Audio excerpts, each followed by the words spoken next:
Yeah, so I was 1.5 when I moved to India, which means that I don't have any memories of my life before India. My father used to teach at IIT Kanpur. My dad made my brother carry 20 liters of kerosene from the shop to the house. And the next day he was like, now you have to do it. And I was like, but I'm a girl. And he was like, it doesn't matter. You've been at a cafe, so you've also been a waitress, I think. How many different kinds of jobs have you done? Waiting tables. I've worked as a bagger in a grocery store before, selling cakes in Missouri, jewelry in the United States that I would buy in India. It was an interesting year because as soon as we got here, demonetization happened. We were just drinking a lot of our own kombucha. We started sharing it with our friends. She started sharing it with her clients at work.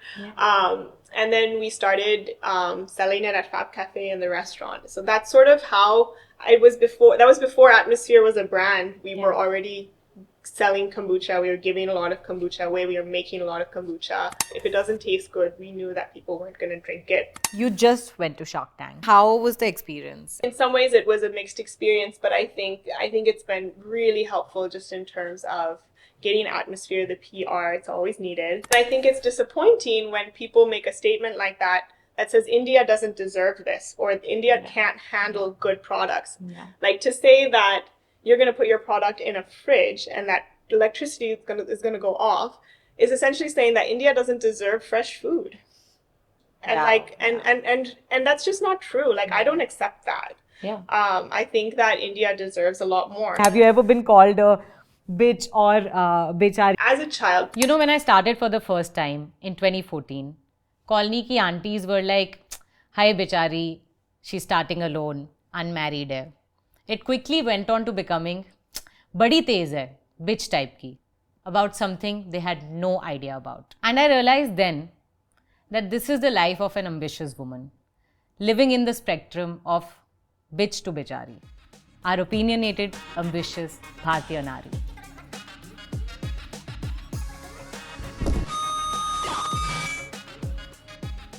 Welcome to the second episode of the Bitchaari podcast. I'm so excited to have Rebekah on the show this time. She has made headlines recently on Shark Tank. She's the queen of gut health. You're the queen of jugaad, someone who can speak in Hindi much better than most of us. There are so many hashtags that went viral on Shark Tank that now I just want to learn marketing and everything from Rebekah. So thank you so much for being on this podcast and agreeing to be here and spend time after you've gone viral. First, I want to actually start with bottle, which is a Digene bottle, you've said, right? it is, yeah, it's a medicine bottle. It's still being used to make medicines. And we just hop on their orders, yeah. Which is jugaad, Digene bottle, and it has a... Oh, I hope it won't. No, it'll be fine. Oh, super. Cheers Cheers. to doing this. And guys, it's very tasty. But super, I just want to dive right into your journey. I've heard a lot and I've actually read a lot on your LinkedIn about things you believe in, how many businesses you've done. So I want to just ask you, at what age did you, do your first job and why? So, there's a difference between doing businesses and jobs. So I definitely, growing up when I was in school, and I grew up in India, I had a few different businesses. Things like selling cakes in Missouri to tourists from Delhi, and also selling jewelry in the United States that I would buy in India. But I think my first job where I was working for someone else started on my first day of university. I was teaching, I got a job teaching math in an elementary school, part-time, like as I was studying, and then I would do this on the side. So that was my first job. Oh, wow. So you must be 18, 17? I was 17, 18 at the time. And where was university? University for me was in Ohio, in the United States. So let's go back a little, right? You grew up in India, right? You were 3 years old or 4 years old. I was 1.5, yeah. Oh, really? Yeah. Oh, you were 1.5. And tell me about that. Where did you grow up? What was life like in India? Yeah, so I was 1.5 when I moved to India, which means that I don't have any memories of my life before India. So my life for me started in India as far as I can remember. My first memories are in Kanpur, where my father used to teach at IIT Kanpur. We lived there for a couple of years, and then we lived in Kharagpur for a bunch of years as well. But my family, every summer, my family would go to Mussoorie, and eventually in 1998, we shifted to Mussoorie to live there, and my dad started doing remote work way before it was a thing. And so I ended up spending, I guess, 10 years, 98 until 2008 when I finished school in Mussoorie. Yeah. Oh, wow. How did he start doing remote work, your father, and what year was that? I guess it was around 90, 98, 99, something like that. But essentially he's an engine simulationist. He has a PhD in mechanical engineering and engine chemistry. And so there's very few people in the world who have that very specific skill set. And so he was able to have a job in the United States, but Oh, wow. to live in India. Yeah. The first two places that you saw in India were Kanpur and Kharagpur, which I think most Indian women will also find it difficult to kind of navigate life around that place because of yeah, the number of crimes, how people look at you, how they look at women. Tell me, so I'm assuming that you didn't see much of Kanpur because you were 1.5 year old. But did you get to see much of Kharagpur? Do you remember any of it and how that was? Yeah, I mean, so when we lived in Kharagpur, we lived on the IIT campus, which was sort of a universe in itself. So we really barely went off the campus because everything that we kind of needed was on the campus. My parents, we didn't have a car or anything, so we would just ride around on bicycles on the campus, and that was just kind of how life was there. So I do have a lot of memories of it. It was interesting being a non-Indian person, a person who doesn't look Indian at all as well, living there because it's not a place. It's not that we were the only non-Indian people living there when we lived there. It's that we were probably the only non-Indian people who had ever lived there, and so there definitely were a set of challenges that came with that. But more or less, I think I had a pretty happy childhood. Yeah. Yeah. You have two brothers as well, right? Yes. Yeah. And I've heard you talk about this a lot, and I would love to, really describe your childhood if you could, with your brothers. And I'll give you context, right? As we've grown up in Indian families, even if it's not the immediate family like my father and my mom, but it's always there's an uncle, there's an auntie, their kids. It's so obvious the way they treat their sons against the way they treat their daughters that it's hard for you to not feel it, so that's the background we are usually brought up in, and of course it's the conditioning. So I would love to kind of know exactly how that was like, two daughters, two sons. What is the age gap and what is the kind of impact it had on you and Ariala? Yeah. No, for sure. I think it's quite interesting because Ariella and I grew up in India, but we were not in an Indian family, So there is a distinction there that has been very key in shaping our identity and how we see ourselves in the world. We have 4 kids and we're all 4 years apart. So I'm the second one. I have an older brother who's 4 years older. Ariella is 4 years younger. And then we have a brother who's 4 years after that. And I would say in our family, of course, there were differences between the girls and the boys. We were all really given all of the same opportunities. We were given, the same expectations were there for all of us. If our brothers were doing well in school, we were expected to do well in school. I think my father, being an engineer and being a professor and really having a high value for education, really wanted us to be able to have all the options in our lives. So, if that meant having your own career and not choosing to get married or have kids, he wanted us to have that option if that was what we chose.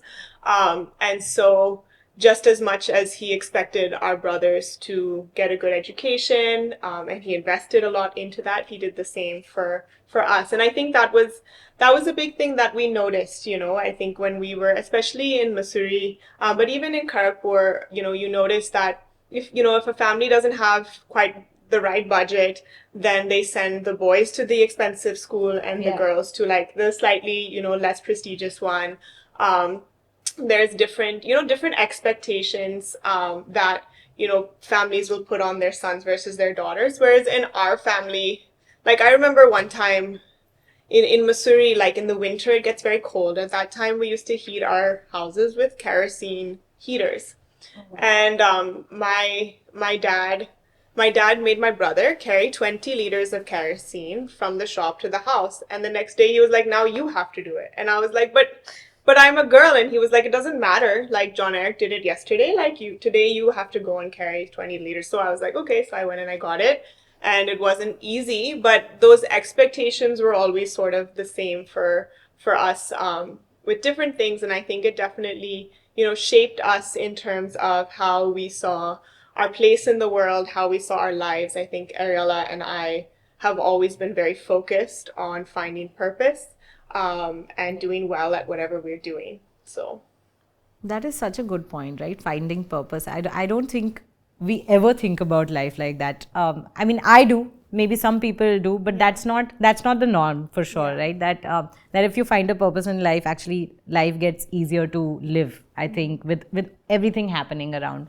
So tell me if this comes from somewhere. Did you ever have this conversation about having a purpose? Or dreams with your parents or your grandparents, anything, any such episode from your life? yeah, no, I would say my parents, definitely they have a very strong purpose in their life, and they've lived a very unconditional, I mean, not, yeah, an unconventional life in terms of, my father being an engineering professor and then sort of giving up a life in the United States to live in India and to teach at IIT here, and that was just something that he felt was his calling. And so I think we grew up seeing that as well. That my parents and had very strong sense of what their life purpose was, and it wasn't what anyone was expecting them to do. It wasn't a conventional path of what an American person does, right? Yeah. And so I think from a young age, we were always trying to find our life purpose as well, and they very much encouraged us to do that. Would you say that your life purpose was always the same, or did it change with experiences, maybe changing environments? I know that you actually did your schooling in India, but then went to university in the US, right? Would love to kind of understand if the purpose has always been the same or has it changed? No, it's definitely been an evolving type of thing. I think I've had different interests, different things at different points in time. But I think definitely, I think right now in what I'm doing with Atmosphere, I really feel like I'm living my life purpose. And I did have years in my life where I didn't feel that way as well. So there is a distinction between, but I think, but still, when I look back, and I'm like, okay, that wasn't what I should have or what I wanted to be doing. It wasn't the long term thing. That experience still helped me get where I am today. And I wouldn't be the person I am today without that. So I think it all contributes as well. No, completely. Like it all compounds, I think, at some point, and you're like, oh, that's why I was doing this 5 years ago. Yeah, Go, no, I for think. sure. Like I think one thing that always really struck me was like my first job. I was teaching math in an elementary school, and it was just like like I just come from India. I had no idea how to work, how to get a job in America, any of that stuff. And so this was just, I think it was a job that like not many people wanted to do, and so I managed to get it. And fast forward like a year and a half ago, we have someone in our production team who's been with Atmosphere since the beginning, since day one. She's been with us, and she um, didn't know how to do basic arithmetic because she didn't have the opportunity to finish school. And she she knows everything else. She made that kombucha that you are drinking. She's in charge of the kombucha making, but we were struggling with recipes, like being able to say, okay, this is what we are making. You need to take this and you need to multiply and add. And so I was able to kind of go back to like, oh yeah, I've actually taught You have a children playbook. how to do this. So we sat down and I was like, I've done this before. I know how to teach someone how to do this. And so we were able to get her doing, like just kind of your basic multiplication, subtraction. Yeah. That's awesome. So, dude, I know that you've done everything, I feel. You've been at a cafe, so you've also like been a waitress, I think, like you used to run your kitchen in the university. Tell me why and how do these, I feel like lots of different tasks happen to very different people. So I want to know, tell me about that, right? How many different kinds of jobs have you done, and why do you think you did those, right? Yeah, no, I mean, I think the reason I've done so many jobs is that I've always needed to earn money. I think that has always been key, being my parents definitely were not very focused on money in their life. They didn't move to India to make money. It was a big financial sacrifice for them to shift their life here. And so essentially, and then also American families also, they have this sort of distinction. Like when you turn 18, you're pretty much on your own. And so I, that was, so I started working my first day of university, and my entire way through university, I was always working. My parents were not sending me any money or anything. Okay. So if I wanted to have anything, I had to work for it. That was always how it was. I've since I was 18, I haven't been financially connected with my parents in that way. Yeah. And so that has definitely led to a lot of odd jobs, just depending on, like different situations. So I think I've always been kind of thrifty in that way. I've seen opportunities, I'll take them. Yeah. There is no job that I will not do. Yeah. If I see that there's a way to make money from doing something, I don't mind waiting tables. I've worked as a bagger in a grocery store before, not very long ago, actually. Yeah. And so I was just in a place where I needed some cash, so so I did that. So I think definitely the need to support yourself and look after yourself has been something that has created a very strong work ethic, and has led to doing like all kinds of different jobs. I've never in my life, like since I was 18, there's never really been a period of time where I didn't have some kind of job I was doing. That's so true. So, in fact, right before you, I was having a conversation with Aruna where she kept calling it a female founders should have their emergency savings, and this this aligns with that, right? I mean, basically, you're always trying to earn so that you have um, uh, what makes you comfortable in terms of finances, right? And you're independent. And actually, that's very right. Like most of us, I mean, in different countries, especially in Asia, we actually don't think about that your daughter or son should be independent at 18. Yeah. Do you want to double click on that a little? That since you have lived in the US and India, do you think it makes a difference that that when you're in America, you're let go at 18, that figure life out, and we don't do the same thing in India? Does that have an impact on the kind of people who grow up here versus there, especially in males or females, whatever? Yeah, no, absolutely. I mean, I would say even, in the way that we were raised as children as well, there was a much more hands-off approach. So, for instance, like when I was growing up, like my mom was not a morning person, so she never made us breakfast ever. And I remember like going to school when I went to like a school where I was the only non-Indian kid. And my teacher was like, do you even have a mother? Like your hair is not oiled. Like, did you have breakfast this morning? I would just come like totally dirty. Like my hair would just be like wild, because like my mom, she didn't even see me off in the morning. She was still asleep when I left for school. But like, I was like, making myself breakfast and like getting myself dressed and like doing my hair however I felt was appropriate. How old were you? This is like, 7, 8 years old. So I think, so we were always very independent. I think my parents, they didn't spoon feed us or handhold us a lot. They made us do a lot of work around the house as well. They made us do garden work. They made us carry kerosene down the mountain. It would have been very easy for them to outsource those jobs.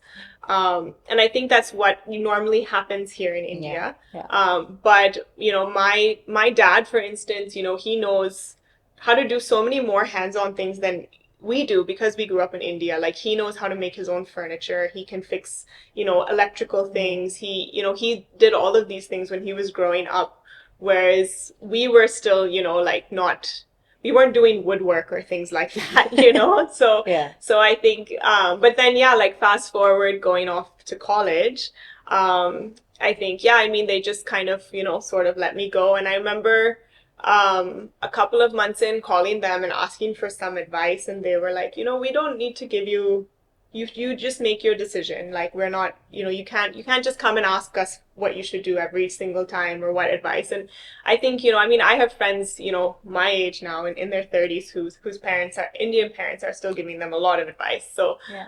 the fact that at 18 my parents really made that distinction, I think was very culturally different. Yeah. Does it feel good when or does it feel like I'm being left alone, I need advice? What is that feeling if your parent says that to you? And maybe I'm biased because I'm not used to that. So tell me, like, how did you feel when your parents said that? I think there was a certain amount of uncertainty for sure. It's like a bird learning how to fly. You might fall, I guess, but I think there was also a lot of freedom. I definitely felt there was just a lot of freedom of knowing that I could just do whatever I wanted to. And at the same time that I had to look out after myself. Yeah. And I think it just definitely, created like in me sort of systems that made me become very responsible about my own life. Yeah. That later have helped me as a leader become responsible for others as well.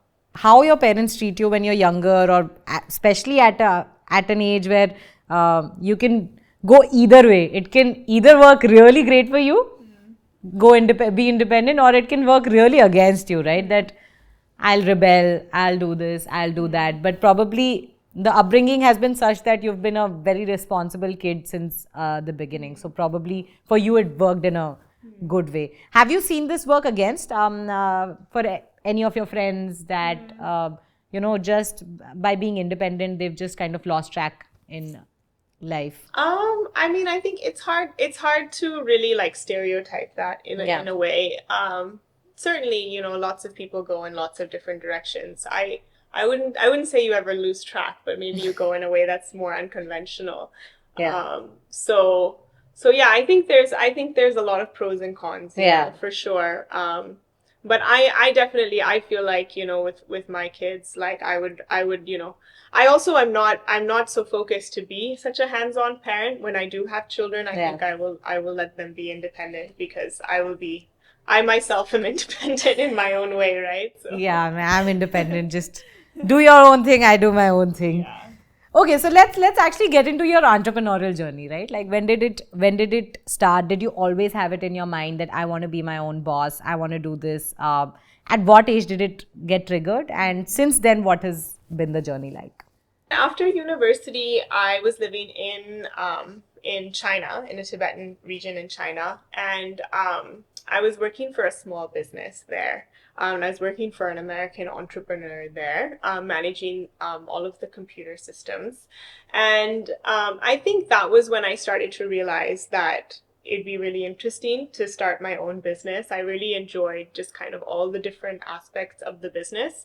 And I mean, it was really interesting working in that business, but that business, it was a furniture business, wasn't something that I myself was like super passionate about. And so while I was enjoying doing the work and learning a lot, I think I realized that like at some point it'd be really nice to be able to work in something that I am really passionate about, which I think was started kind of that entrepreneurial fire in that sense. Yeah. I would just like to take a step back and talk about the fact that you've actually done engineering for your university, right? And then you've actually done a job which is engineering again, right? System, yeah. So how do you kind of and so did you like the subject, or did you think that no, this is not my calling, and how? It was definitely not what I wanted to do. I do think, yeah, like my dad being an engineering professor really encouraged in me this like need to get like a very technical degree. Okay. When I was in university, and because I didn't have anything else specifically that I was like, oh, I really really want to be a writer, or I really really want to do this, and I was very good at all of that as well. I could write programs. I was good at math and all of those things. And so, but what I did do, I mean, I went to a liberal arts school. So while I had a degree in computer science, I was able to take a huge range of courses, like I studied a lot of photography, I studied Chinese, I studied Spanish, I took music lessons, I took philosophy classes. And so I was able to kind of, and I think, I needed to do that for myself. I needed to explore all of these different things that I was interested in. And I think, now when I look back, it makes so much sense that I became an entrepreneur, because I've just always had this really wide range of interests. And in school, like in the computer, like I was, as a computer science major, I was like the only computer science major who was taking photography classes, and I and can the imagine. photography kids were like, how do you take computer science classes? We're scared, and the computer science kids were like, you're taking art classes. And they were just so different, but I found them both quite interesting in their own way. And so I think, like then to go specifically into that field, I think working, in tech for a couple of years after college, I just wasn't super motivated. I think, I needed something that was more hands-on. I needed to be more creative on a daily basis. I think that's a really big part of who I am, is just like this desire to create. Yeah. And I wasn't really feeling like I was able to like express that in that career. Yeah. And then I was also, I think when I kind of took a step back and I started thinking about, okay, like what's something in my life that I've always been interested and good at? It was food and drinks. I have my whole life, I'd always been in the kitchen, I've been cooking, I've been really interested in that. And I'd done things like worked, in a co-op and cooked for lots of people and worked in a restaurant and enjoyed those different aspects of the food business as well. Yeah. So, Oh, so you quit the system engineering job to and did what? So you quit because you didn't like or yeah, you weren't yeah, I motivated. wasn't super motivated. So I was living in China. But I think I had a strong desire to come back to India because I was feeling in China I was just feeling like I wasn't really landing there. Okay. And I think not having grown up there, not knowing that many people there was just a lot of reasons why I just didn't feel like, okay, I want to stay here forever. And so I came back to India. I was still working remotely for my job. Okay. But I left that job to start Fab Cafe with Fab India, so I ended up getting that opportunity. And at the time, I mean, I knew I wanted to start my own business, and but I also knew that I needed to get experience, in the industry in India. And so when that job came around, it was just the perfect thing at the perfect time. So I actually have two questions for you, right? One is that you obviously left India to go to the university in America. Where did that want come from? Because you probably didn't know how it is to kind of study there because you had spent so much time, except that you must be going to meet family. But that why the desire to come back to India? I know you've said it on Shark Tank, ki dil idhar hai, but what is the real story there? Yeah, so I think so. When we were growing up, I mean, when American parents come to India and raise their children here, they're not sure if their kids are going to end up here or in America. I think, if Indian parents go to America and raise their kids there, they're pretty convinced that their kids are going to stay in America. I think that's probably the expectation. Yeah. But that doesn't go that way the other way around. I don't think my parents raised us here thinking, oh, we really want our kids to live in India. They were like, we want to be in India and we have kids, so we'll take them along. But, at some point they'll probably go back to America where we came from. That was, I think, how they thought it was going to happen. Okay. And so I think from an early age, I mean, there was always sort of this expectation that we would probably go to university in the US and maybe try to live life there and see if that was where we wanted to live, since we had that, we had family there, we had those passports, we have that background. Correct. There was sort of an expectation that we would try that. So I think growing up, that was sort of the mindset. And I think also, having a father who was part of the IIT system and understanding what education is like in India, how challenging it is, was also, I think it is easier in some ways if you're American to go to a university in America versus, trying to get into like an IIT or something like that. But I think for me also a big reason to go to college in the US was because I could study liberal arts, so I didn't have to make a decision right away. I didn't have to choose the university based on what I wanted to study. I started college, when I was 18, saying I have no idea what I'm going to do with my life. And I graduated 4 years later saying I have no idea what I'm going to do with my life, but I obviously learned a lot in between. But I think even when I was making that decision and I considered Indian universities, here you had to choose, you had to choose, like, are you going to go into this? Are you going to go into that? Correct.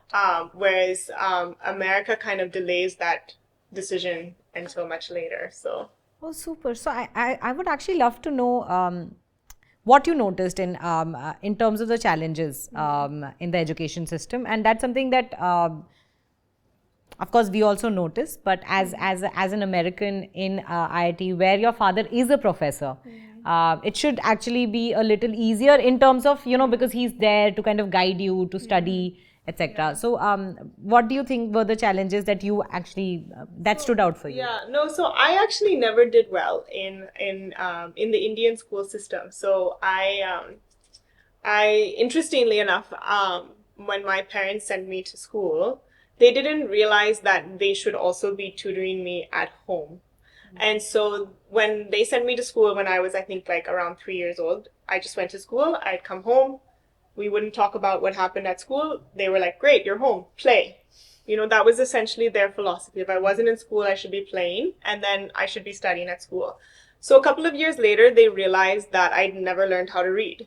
I'd been going to school all of this time, and I knew maybe how to write different things, but I didn't actually know how to read, because that specific skill was being taught in like tuitions, or it was being taught at home. It wasn't something that had been taught to me in school. Whereas I had an older brother who had started school in the United States.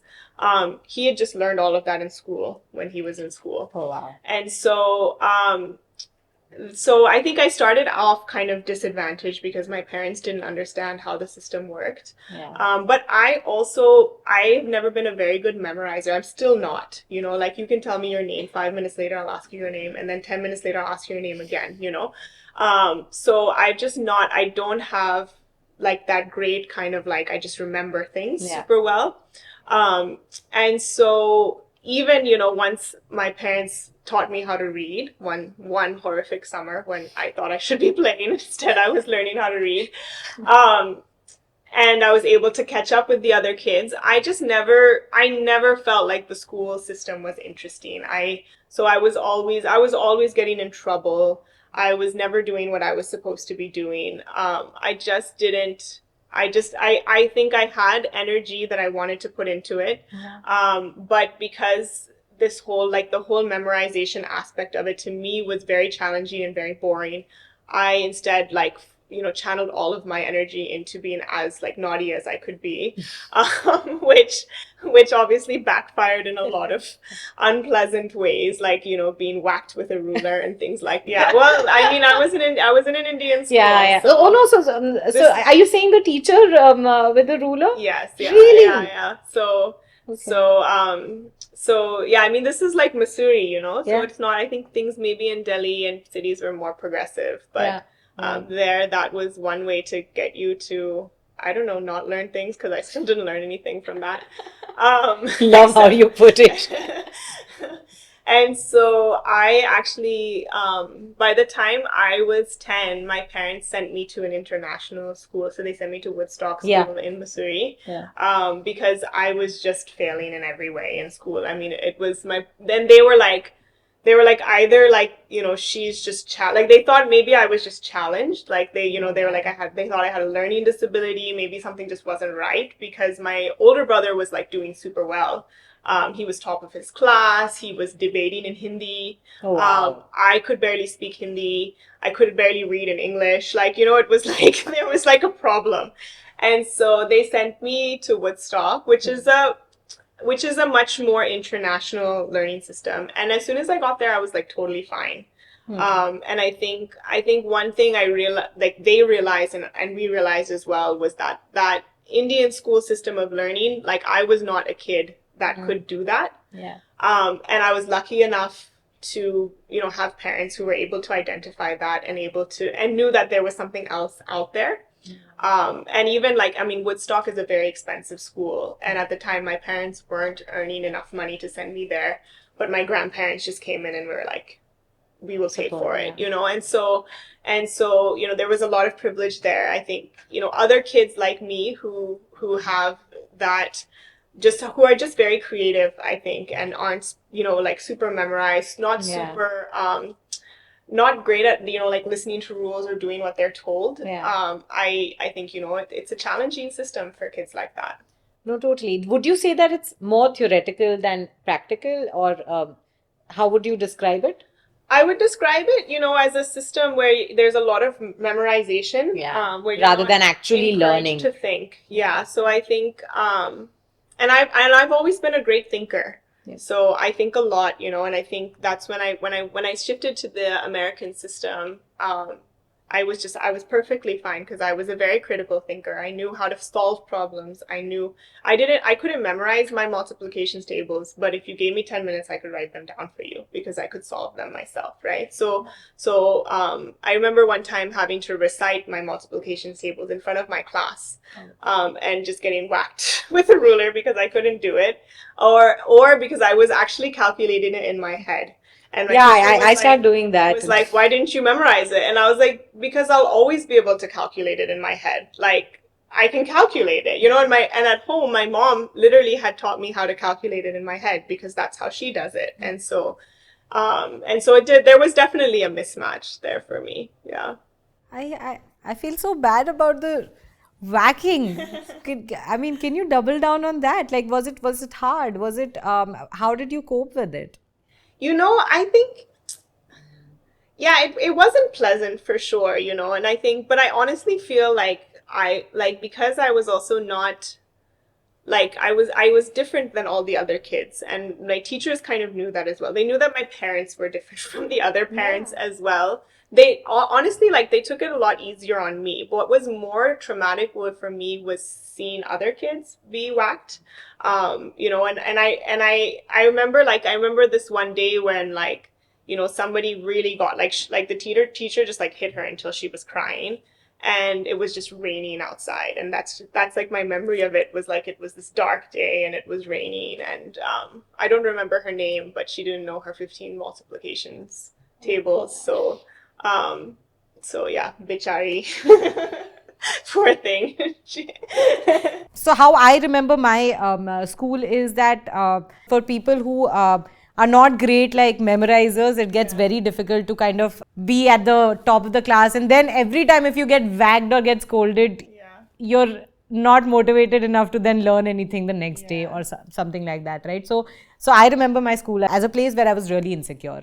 I think I only changed after I got into dramatics in college and started getting the confidence, but because I was an average kid and everyone around me was really smart. All my friends were really smart. So I used to always end up, and the same education system, right, where you'll get scolded. It doesn't help. It just kind of, it makes you a bechaari of some. But on that note, actually, have you ever been called a bitch or bechaari or any similar term, and why?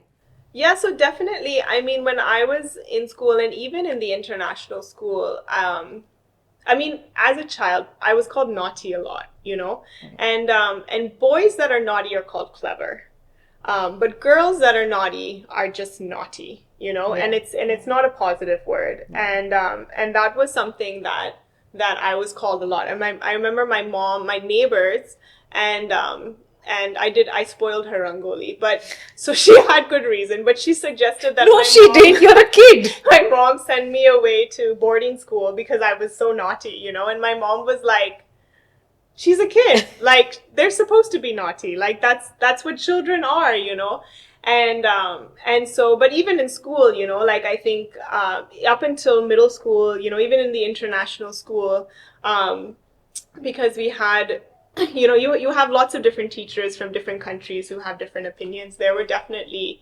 I was definitely singled out many times, especially by female teachers, actually, for being too outspoken, for, being, asserting my opinions too much, for not just sort of falling in line and being, a cute, pretty little girl.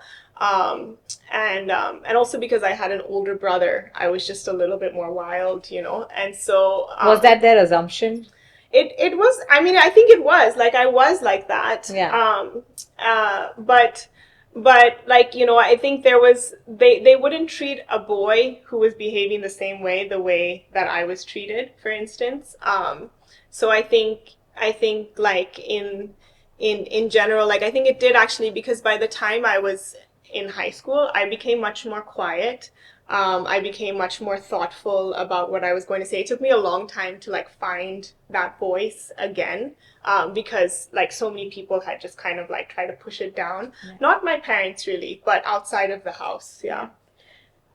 Actually, very curious to know, right? Did you ever go back home and you have this conversation with parents about how you feel like you're being called naughty while it, it doesn't work the same way for the male? Yeah. Was that a realization you had while you were younger, or it's No, a yeah. much I think later? at the time I just felt ashamed, or I felt like there was something wrong with me. I think, like as a young girl, when people talk about you like that, you just internalize it, right? Um you don't go and say like, this is not what you're saying to him, right? You don't think of that. You don't have that perspective as well.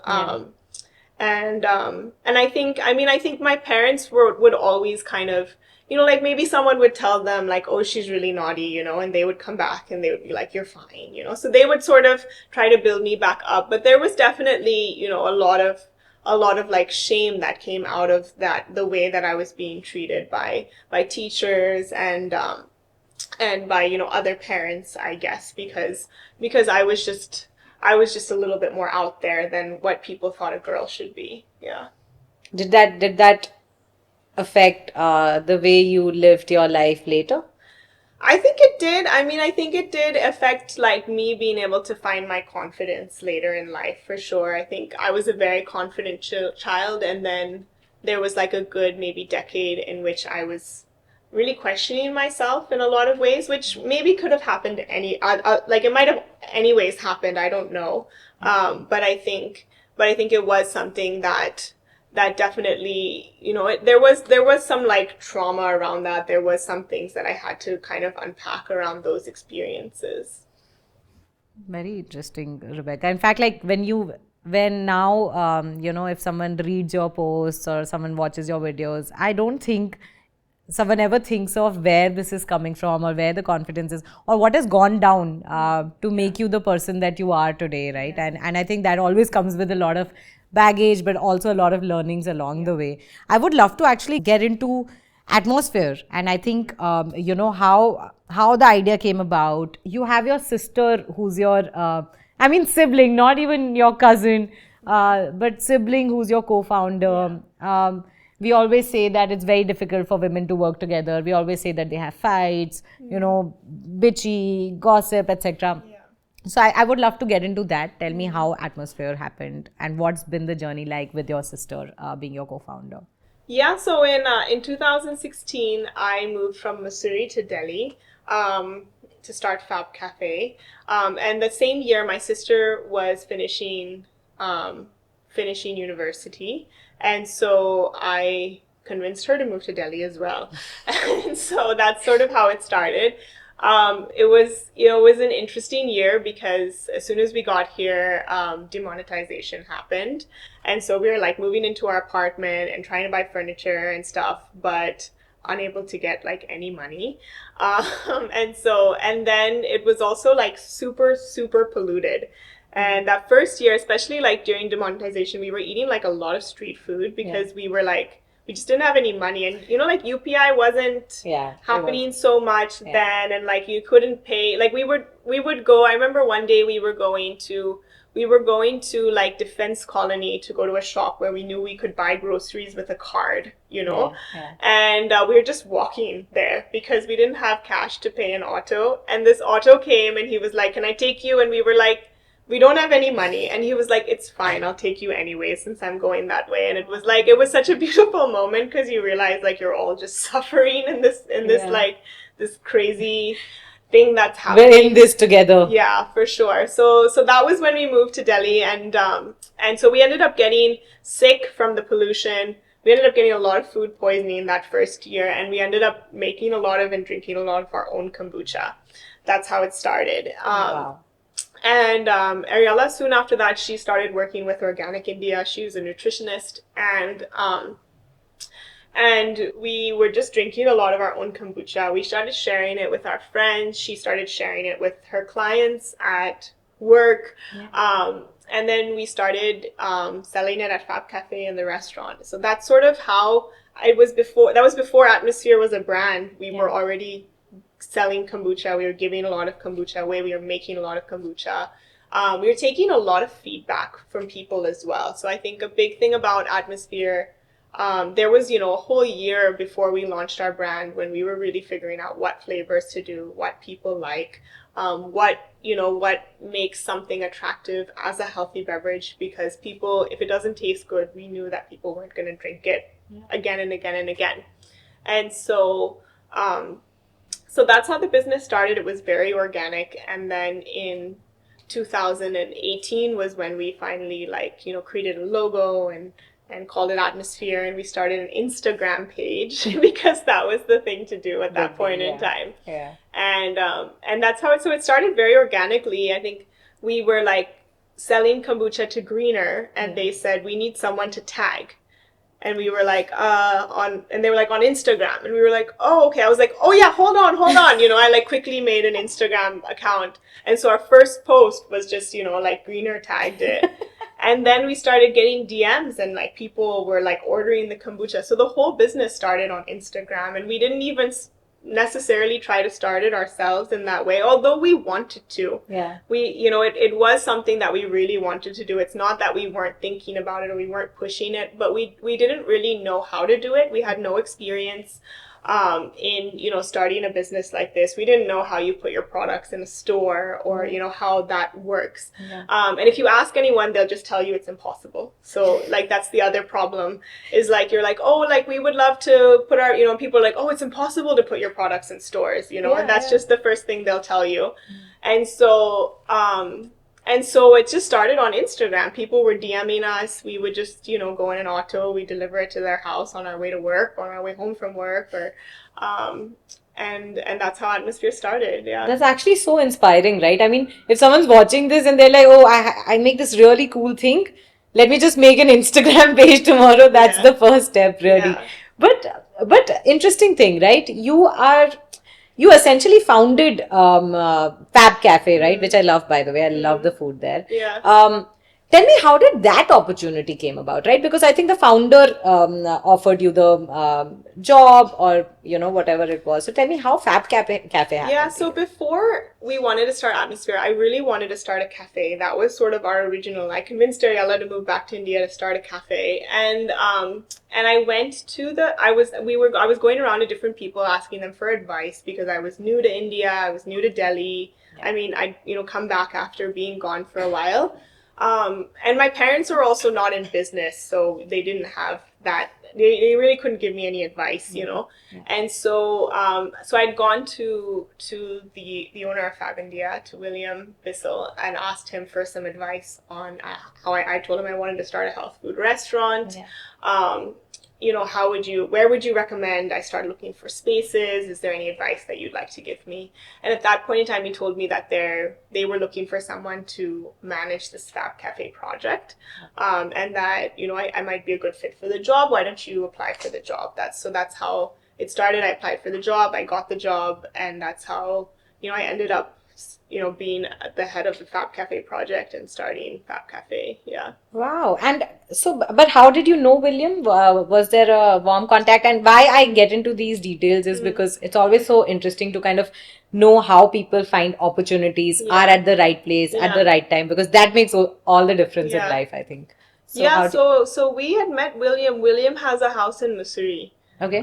So he would come up there from time to time, and that's how I'd met William. Yeah. Oh, okay. So he was your neighbor. See, I Yeah. mean, the everything about being at the right No, place, yeah, for right? sure. No, it makes a big difference. And then even doing the conversation. So there Yeah. could be someone who will never make this conversation with them. Yeah, So they'll yeah. never get this opportunity. Absolutely, But the yeah. fact that you were already thinking that, how do you start a cafe? You took Yeah. that initiative to kind of go to him and have that conversation. Yeah. Most women will be just shy of asking for kind of Absolutely. a Yeah. question. Yeah. And so how did you, again, I'm sorry if we missed this, but no business background. None of your siblings are also entrepreneurs, right? Yeah. Ariel is now because Yeah. you guys started together. But is it that when you were inspired from the company that you worked at in China, that okay, this is how like it looks like Yeah. when you're running your own show? No, I think I'd seen that. Like I'd worked in this business, so I'd seen this, kind of startup. Although at that point it had been in business for quite a few years, but Yeah. I sort of seen what that looked like. I'd seen other people starting businesses, so I think I was just sort of I traveled to Bali. I'd seen a lot of like really cool, interesting health food cafes and startups and stuff happening there. And then also like in Goa, I'd seen some really interesting businesses, and I think I was just sort of when I was working in tech, I'd work out of cafes a lot, and so I would just I was kind of dependent on cafes because I would travel a lot. I'd work remotely a lot of the time, Yeah. and I didn't like to work in my hotel room or at home. I always liked to go out and drink coffee and work. Yeah. That was, and so I was just seeing a lot of these different businesses, and I think that was really inspiring to me. Could you name any businesses that inspired you? Yeah, so there was this cafe in South Goa called The Space. It's no longer open, but it was like a health food restaurant with this beautiful kind of garden cafe that I worked at a lot and I found really inspiring. There's a cafe in South Goa called Zest that just creates really interesting health food. They have two cafes now, and they've been super inspiring to me. And then a lot of cafes like in Bali that I used to go to as well. For Atmosphere, what has been the scale like? How much time have you, because you're a bootstrapped company, so it obviously takes firstly your savings, then like quitting your job like you would have, so your opportunity cost is high. So how has that journey been like? Are you profitable today? How? Yeah. Please tell me a little bit. Yeah, so it's definitely been, I always tell people, at least in our experience, when you start a business, you're signing up for a long famine. And that's definitely, it's definitely what it's been like. Especially, being bootstrapped because cash is it's very challenging with a bootstrap business, and you never, even if you're profitable and you're making money, you're not necessarily seeing that money on time when you should be seeing it. And so, but I think the business has grown really organically. We've had a lot of support from the Delhi community. I think, people were really ready for a product like this when we launched it. And so, a lot of people were just, I think, excited about it, shared it with other people, shared it on their social media when we launched. And so, that was really, really helpful. And then I think for us, getting key accounts, was very important. So being available at places like Blue Tokai and Starbucks and Modern Bazaar and Food Hall, and just sort of being visible in a lot of places, which now when I talk about it sounds like, oh yeah, you just do that. But actually each of those accounts was, something that we focused on for months and months, to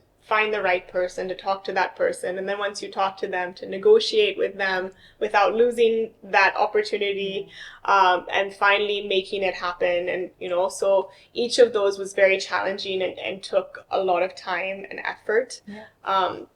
but I think, I think one thing we've just done is just consistently we've just worked on the business. Even when we were working full time, we were just working on the business, and now that we're obviously focused on the business full time, we really just work a lot on it, and we're always kind of trying to think about the next thing, and I think that's one of the things that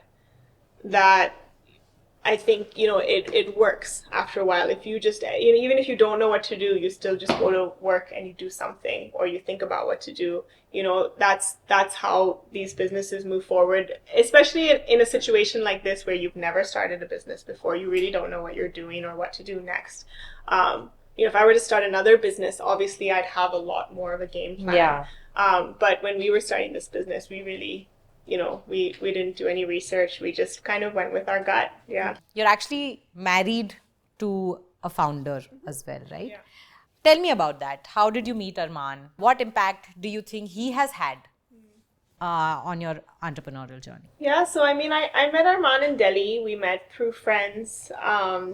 And I think there was always sort of this excitement knowing him, knowing that he was a founder in the beverage space, Yeah. and we were also wanting to. I think when we first met, they had already started Sleepy Owl, and we were just starting Atmosphere.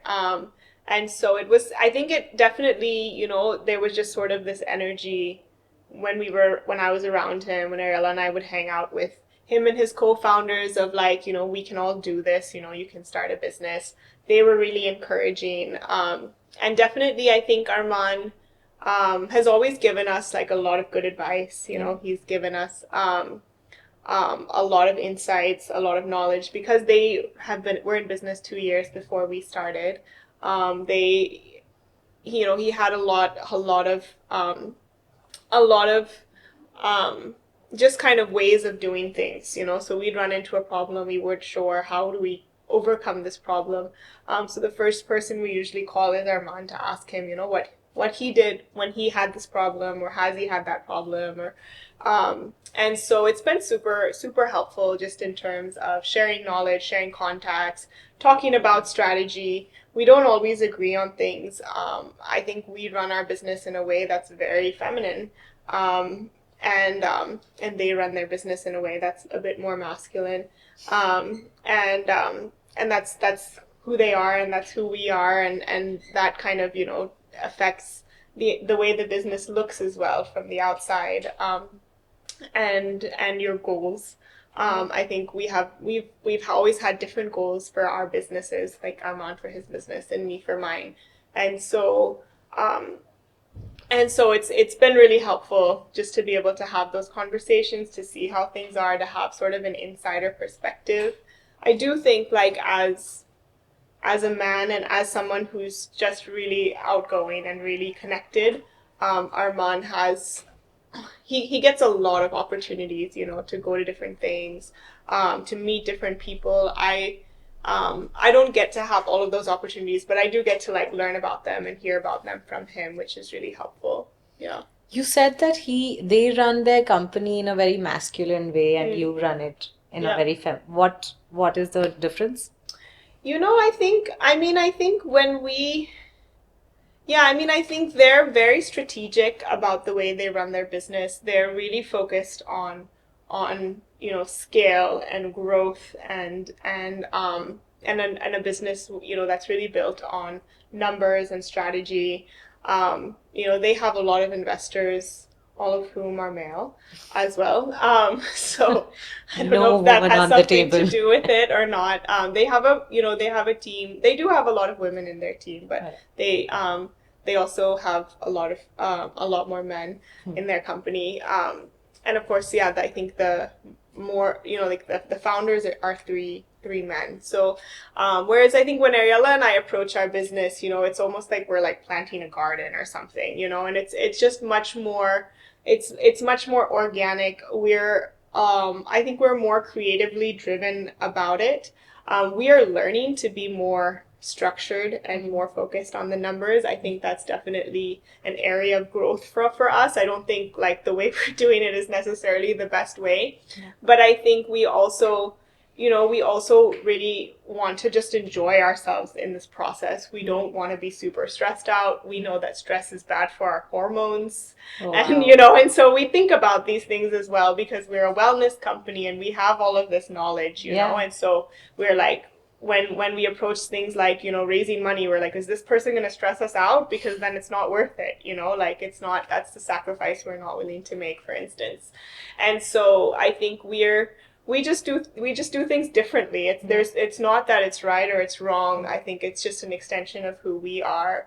Um, we have a lot of period leaves that happen at Atmosphere for sure, Awesome. and there is no shame in that. Do you think that's judged? The fact that you run your company a certain way because that's what you feel, and that's totally fine.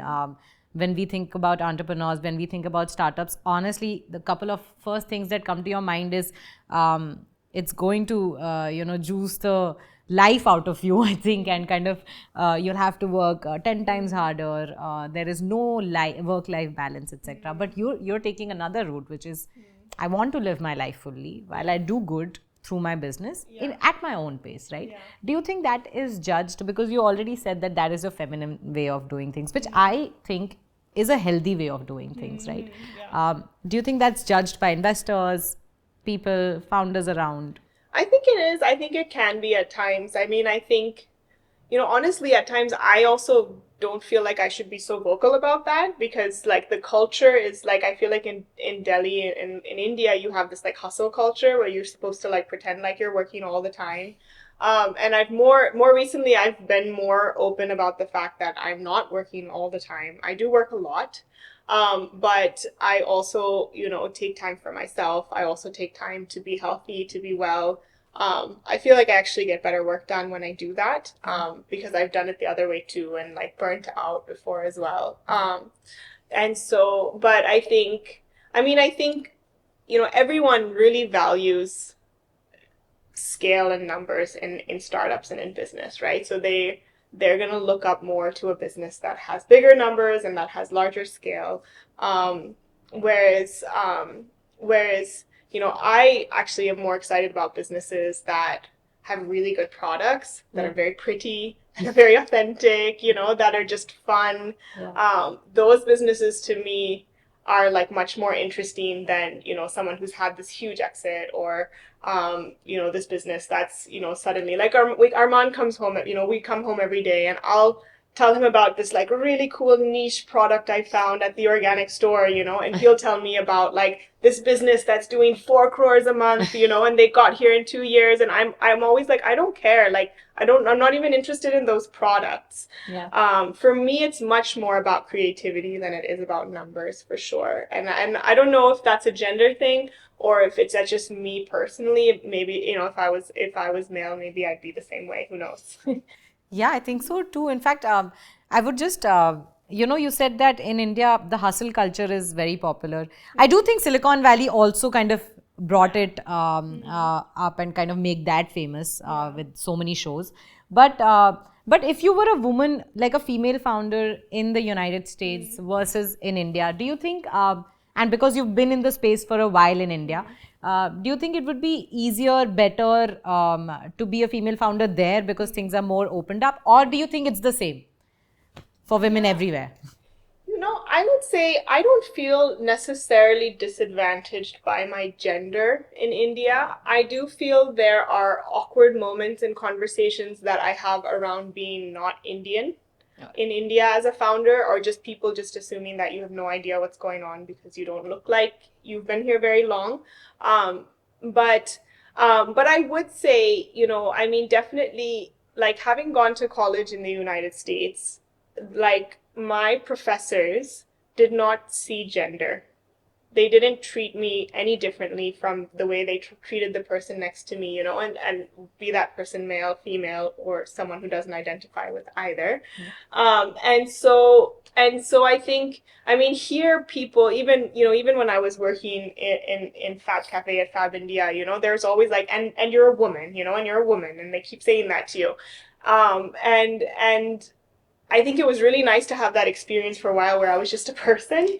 And I had to just perform and be who I was. And so I don't know what it would be like to be a founder in the US because I barely lived there. And I haven't really worked there in this space. I do think the products that we are creating might have been easier to sell over there. Like now, now that I look back at it. But I think at the time, it was like, oh, there's so much kombucha in America. There's no kombucha in India. It would make sense to like try to sell this somewhere where the market is wide open. Now that I know more, I realize that obviously, it's always going to be easier to sell something when the category already exists. But yeah, I mean, Rebekah, that's on you, man. You're like, okay, we'll be two female co-founders. Also, we will be category creators. So you've taken like a double challenge, right? But that's awesome. Did you ever say at Fab Cafe that, okay, I'm a woman, so what? Or what were those incidents? Like, why would they say you're a woman? So there were moments, like, so when we started Fab Cafe in the beginning, I was the project manager, but then we grew our own company. We had, like, Fab Cafe spun off from Fab India. It had its own company. We had a managing director, CEO. I was the brand head of the company. Everybody else in leadership was male. And there would be conversations that they'd have like, oh, we're discussing numbers, like, Rebekah, you can leave now, or things like that, where I'd be like, why are you telling me to leave? Like, is there like, I'm the brand head, so like I need to know about the numbers. Or they would always, when I said I need someone for my team, they would always suggest that I hire a female for my team. And I would always say, like, well, what if I find a really qualified male candidate for this job? I would probably hire that person regardless of their gender. And so I don't think it was a very like obviously sexist environment, but subconsciously it was an extremely sexist environment just because there were the balance was very unbalanced, and I think at the time I was young. I was much younger than everyone else. I had just moved back to India. It was my first job here. I wasn't really able to call it out. Now when I go and I meet with my old colleagues from Fab Cafe, especially the women colleagues, I think we realized that was a very challenging environment for us as women. And it's definitely, I think, leaving that environment when I started when I started Atmosphere, I was really excited to create a female forward environment where women could just be themselves and weren't having to always explain themselves as women. And weren't also being stereotyped, right? Because women come in all different shapes and sizes and personalities and skill sets, and so I think that's been a really big piece. And as we've hired different people, I remember the first time we came across a food technology graduate applied for a job at Atmosphere. She applied for a customer service role. We were hiring someone for customer service, and I'm looking at her CV and I'm like, you've studied food technology. Why are you applying for a job in customer service? Like, I would rather have you in the factory, Give a better role. And she was like, I spent 6 months looking for a food technology job, but nobody wanted to hire a woman. And so I wasn't able to find a job. And then anyone who does want to hire a woman wants a woman with experience, but no one wants to give you that experience. And so, and that was a big eye-opener to me to understand that there are a lot of, like, and now we have a bunch of food technology graduates in the company, and we'll be hiring more and more and more. And there are a lot of women who love food, want to get involved in food technology, but factories, especially, in the food and beverage space, don't want to hire them because they don't want to have to deal with long hours. They don't want to have to deal with maternity leave. They don't want to have to deal with, or they just, assume that women can't carry heavy things or run machines or, work in hot conditions. I was always told at Fab Cafe, oh, women don't become chefs because the kitchens are hot. But when you look all over India, there are women doing lots of things in hot weather. So I think, it doesn't make any sense, right? That's true. I think that's what conditioning is about, right? Like, I think until one woman realizes that this is wrong, I need to correct it, it's not going to change actually. So Yeah. until 1974, until Justice RBG actually changed the, you couldn't, a woman could not own a credit card or a bank account without a signature of a man. Yeah. And that had to be changed, and this woman actually had to do it Yeah. for people to actually realize also the problem. Yeah. I mean, what if she, Yeah. what if a woman doesn't have a husband? What if she's single? Yeah. She needs a credit card. She earns enough. I'm talking 1974, right? Yeah. So I think conditioning runs so deep in us Yeah. that, like you said, ki you didn't. I don't think you realized it then that why don't I have to be in the room where numbers are being talked about, Yeah. right? You may have thought about it later when you've actually started hiring women yourself. Yeah. So how many? I know that's a big thing about Atmosphere. So how many women do you have working at Atmosphere?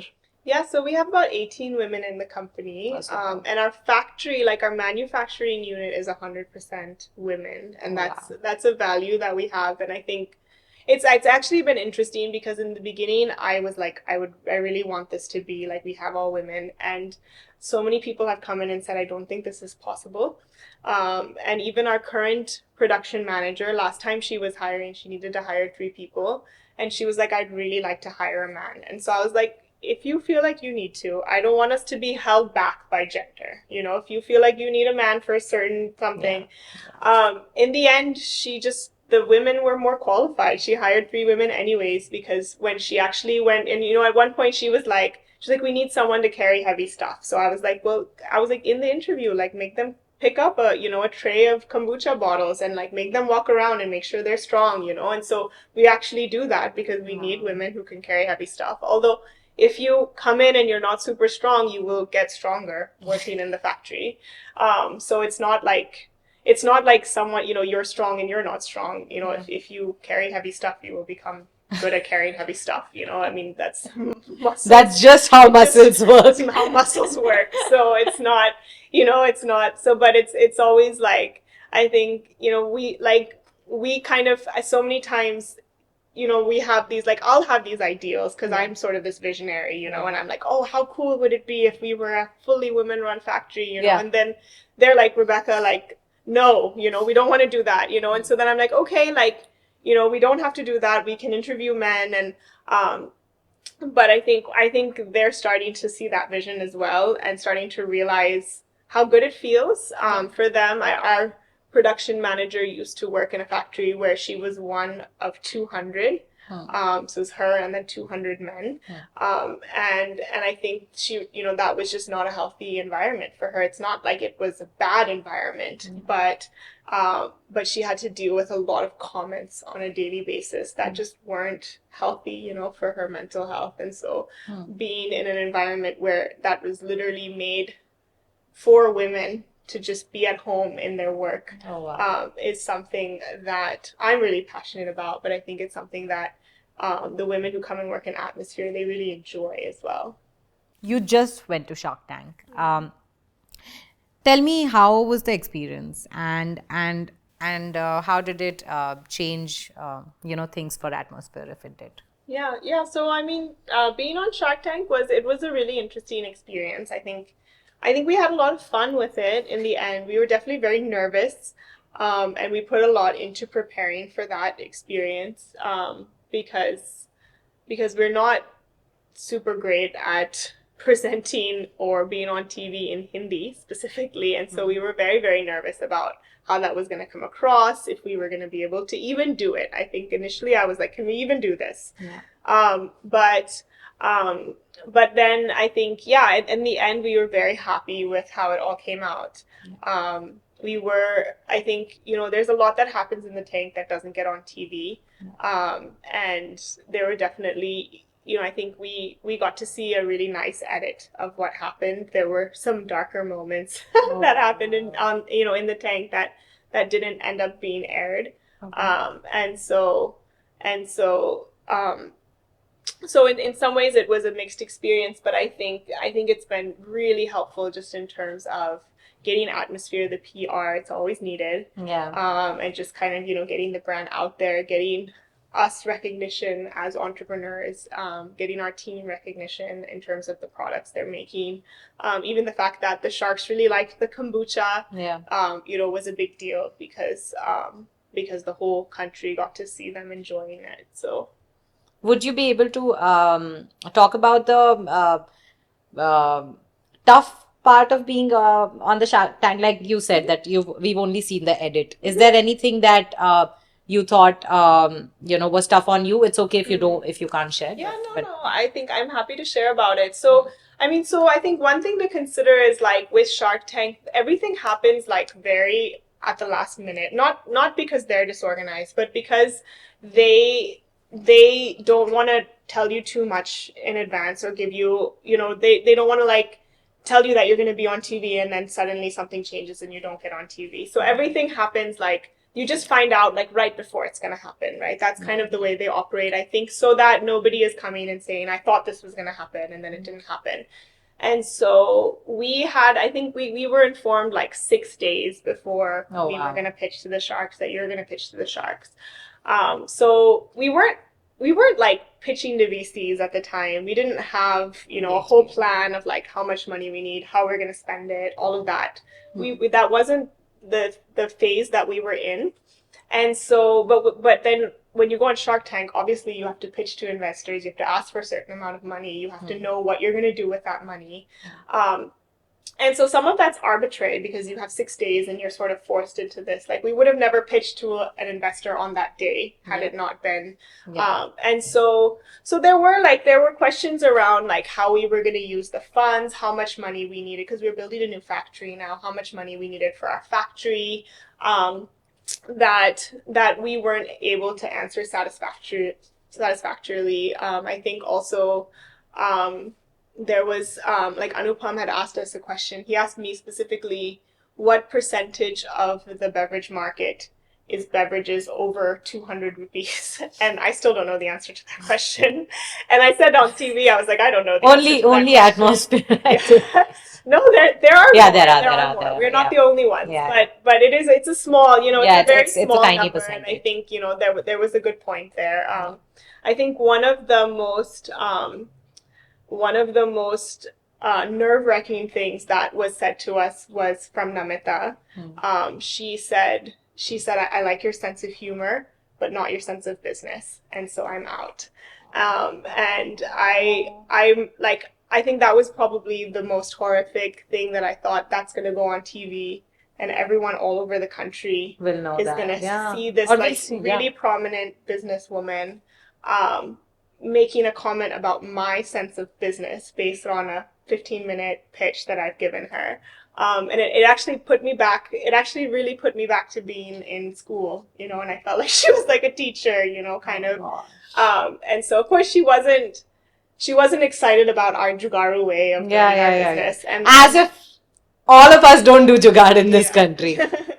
and so it was, I think, so when I think Ariella and I were both like, when they said it was going to air, we were like, oh God, everyone's going to see that. And then they cut it out. So, and so it didn't end up like going on TV in that way, I think for her benefit and for our benefit. So. No, definitely for her benefit because that's what we're talking about. But actually, I had a question on that, right? Because I've seen your full video on Shark Tank, and what does rejection feel like?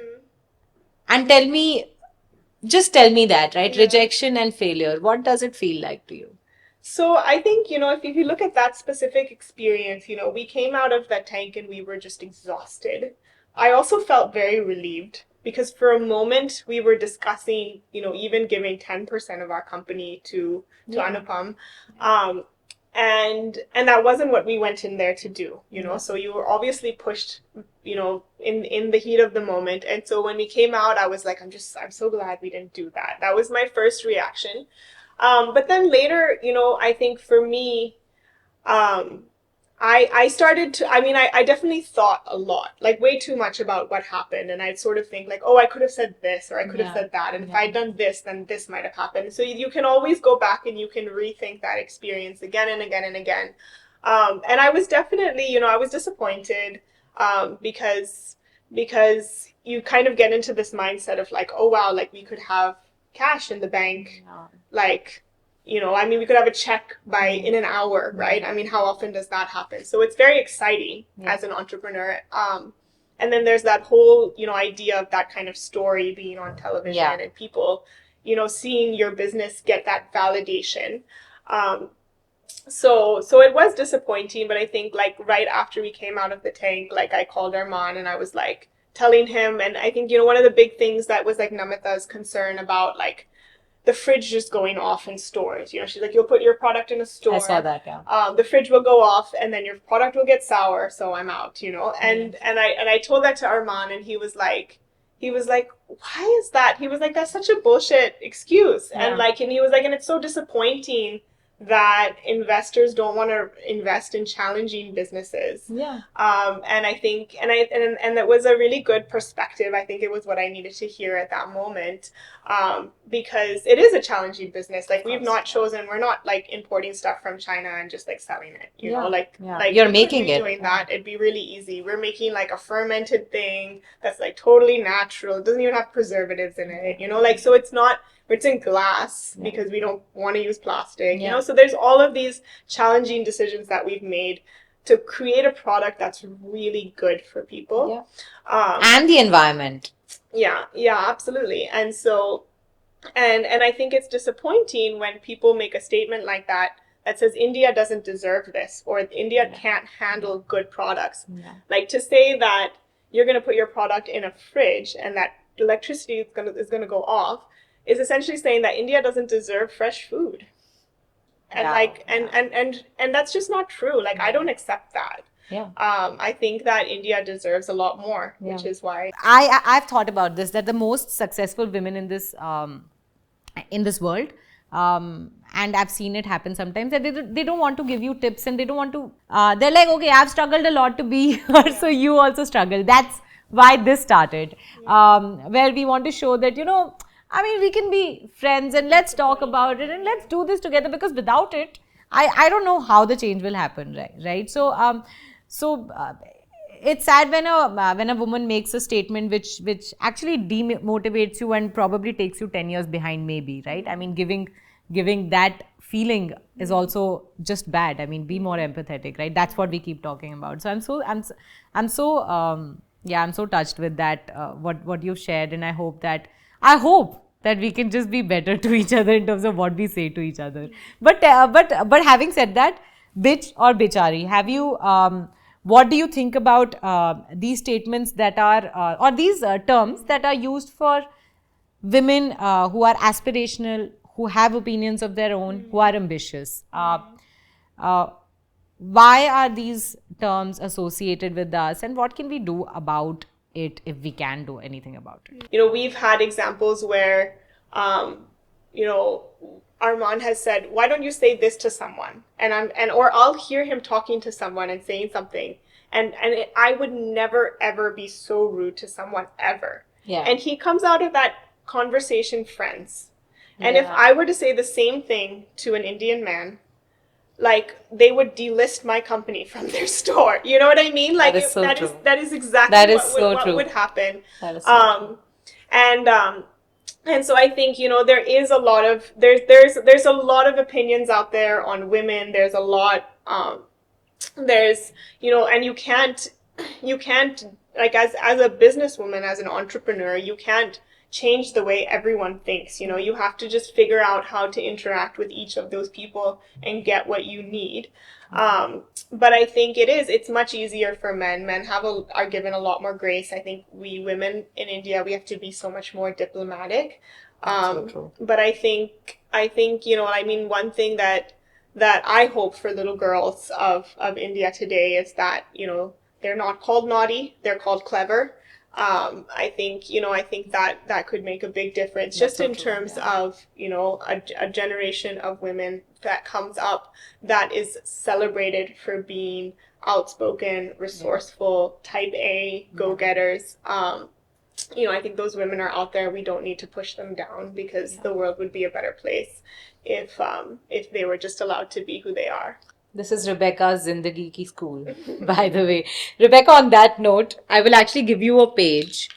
You can actually write any opinion, and we will crush it and we will throw it in the dustbin. So that, yeah, this is just our way of kind of, crushing the opinions that are uninvited in our lives.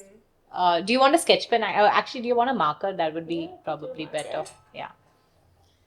Go for it and read it out then, because that's the fun part.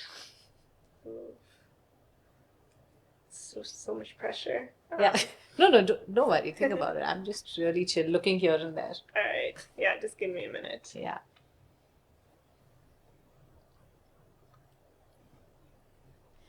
So go ahead. You can read out your opinions. So women can't do it. I think women can do anything.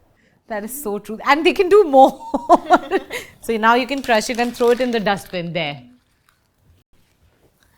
Thank you so much for being a part of this episode. I think we've learned so much, and all the best for Atmosphere. I think if kombucha becomes a thing in India, it will be all thanks to you and Ariella. And I'm going to have it every day without keeping it in the fridge. Thank you for landing on the Bitchaari podcast. We love you like we hate you. Please subscribe to our YouTube channel and follow us everywhere. And if you've ever been called bitch, bitchaari, bossy, naughty, whatever the hell, please comment and share your stories. I would love to read them.